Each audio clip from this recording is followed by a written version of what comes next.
Hi, my name's Ryan. I'm 10 years old and my family and I just moved to a new house. I'm so angry with my mom and dad. They took me away from all my friends. They left our big and nice house for this small and old house. The floor creaks and it smells funny. I hate it. Mom and Dad said that I'll make new friends, but I don't want new friends. I want my old friends back.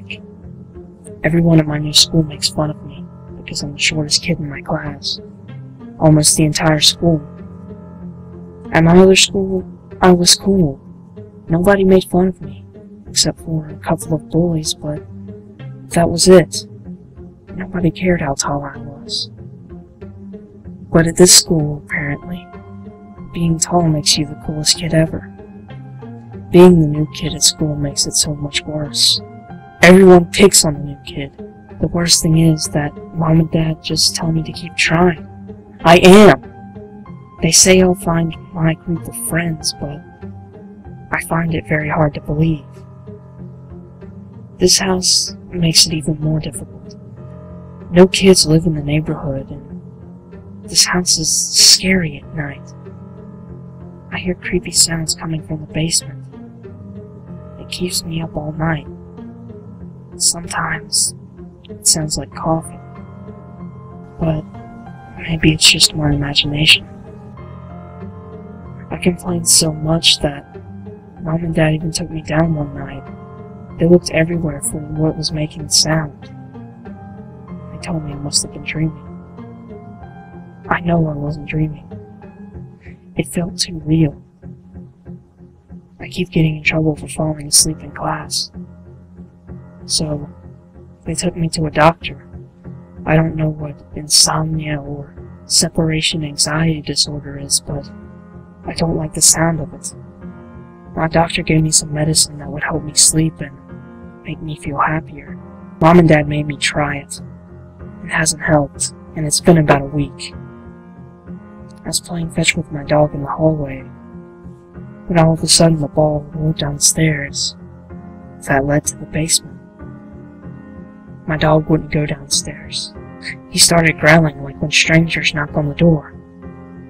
Mom and Dad were busy talking, so I had to go get the ball myself. I walked down the stairs, hearing it every single stair creak. I heard the same noises I heard at night. Noises that sound like coughing. The basement was just a big room. It had a wooden floor. Mom and Dad haven't had the chance to put a carpet down, so the floor is really loud when something moved on it. I thought maybe my dog went down here at night, and that was what was making the sound, but I was still fearful as I walked down the stairs. When I reached the bottom of the steps, it was really dark, only illuminated by a hanging bulb. I looked around. I couldn't find the bulb, and I didn't like spending any more time down there than I had to. After about 5 minutes of searching, I gave up. I was about to head back upstairs, and that's when I met my new friend. I heard the sound of somebody coughing behind me. I was paralyzed, and I wasn't sure what to do. I heard the sound get closer, and I prepared myself best I could for whatever this thing was going to do. But I only heard the coughing stop right behind me, and I felt a tapping on my shoulder. I screamed and turned around. There in front of me was a shadow looking back at me, frightened, holding the ball that I was looking for. Normally, I would run away, but I couldn't. I just stood there, frozen. I muttered out a response. "Thank you." "You're welcome," the shadow said. And then I looked down at the ball, then back up, and he was gone. I ran back upstairs, and I tried to tell my mom and dad about it, but obviously they didn't believe me. That night, I heard something come up the stairs. I got scared and hid under my blankets. I peeked out from under the cover to see that shadow boy walk right through the wall. I think that it was that moment that my fear of the shadow boy started to disappear. I remember the first thing that I said to him was, "What do you want? Are you gonna hurt me?" No, I'm not going to hurt you. I'm sorry if I scared you, the shadow boy said. "So, what are you doing here then?" I asked him. I want to be your friend. I'm lonely, the shadow boy said. "I'm lonely too, and I could sure use a friend." I remember that night very well. It was that night that I got to know the shadow boy. He told me he has lived in my basement for a very long time, and that he has waited even longer for a friend. I told him how my parents took me away from all my friends and how everyone made fun of me at my new school. We talked all night. I didn't sleep at all. The shadow boy's stories were just too interesting. He told me that when he got to this house, all the people there hated him, so they put him in the basement so they wouldn't have to see him anymore. It made me think of how everyone treated me at school. The shadow boy said that he knew a way to help my parents and all the people at school understand the pain that they've caused. The way he said it made me nervous. I hesitated. Come on. I lost my chance. I want you to have the chance that I never had, he said, eager to make all the jerks at school pay. I agreed to let him help me. The sun began to rise and the shadow boy walked out of my room. He said that he would meet me at the school. I told Mom and Dad about the shadow boy. They weren't even paying attention. It didn't matter to me. I finally made a new friend. I was so excited to get to school and see him. He was waiting at the back of the classroom, and I asked him if he wanted to sit beside me. He said that he should hide back there so he wouldn't get in trouble. He was 2 years older than me, so I figured that he might be right. Class went normally, people shooting spit wads, and someone threw a note at me that read, "Meet me after school for a beating." I was so angry, and I think that the shadow boy was angry too, because after class he told me not to worry, because he would help me get back at whoever wrote the note. When it was lunchtime, I figured out from one of the other kids who had sent me the threat. I noticed that the shadow boy was sitting in the corner. He motioned for me to come over to him, so I did. He asked, "So, are you ready to get back at that jerk who's been threatening you?" When he said that, I replied, "You bet!"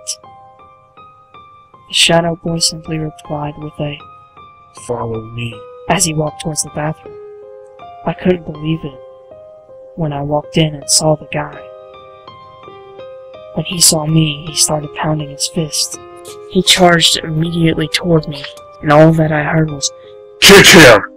Almost by instinct, I kicked out as hard as I could. The next thing I saw was the boy flying backwards, smashing his face onto the counter and bleeding. I was shocked that I had that strength in me. I ran from the bathroom. I felt a rush I had never felt before. It felt great to defend myself, to prove that I wasn't going to be pushed around anymore. Word of the fight spread through the school like wildfire. Everyone started treating me differently after that. I finally felt like I was really being taken seriously at school now, all thanks to my new friend. When I got home, I told my parents that I had a great day at school. They were happy and told me that they were right all along about me adjusting to this new life. I shook my head and ran up to my room, still smiling about the day's events. About 30 minutes later, I heard my mom shout from downstairs. She sounded angry. Don't worry. I'll be right behind you. The shadow boy said. I walked down the stairs, very nervous, because I wasn't sure why she was so upset, but I knew I was in trouble. Mom never shouted at me like that unless I was in serious trouble. In front of me, when I reached the bottom of the stairs, I saw the guy that I beat up standing at the door with his mother. My mom turned to me, crossed her arms, and demanded an explanation. I was trying to defend myself. He started it. Of course, she didn't believe me. No one ever does. His mom said that she wouldn't call the school if I apologized. Why should I apologize to him? He started it. I saw him smirk at me when my mom told me to say I was sorry. I felt rage building, and before I knew it, my arm moved. I couldn't control it, and I didn't want to. I punched him right in the face and broke his nose.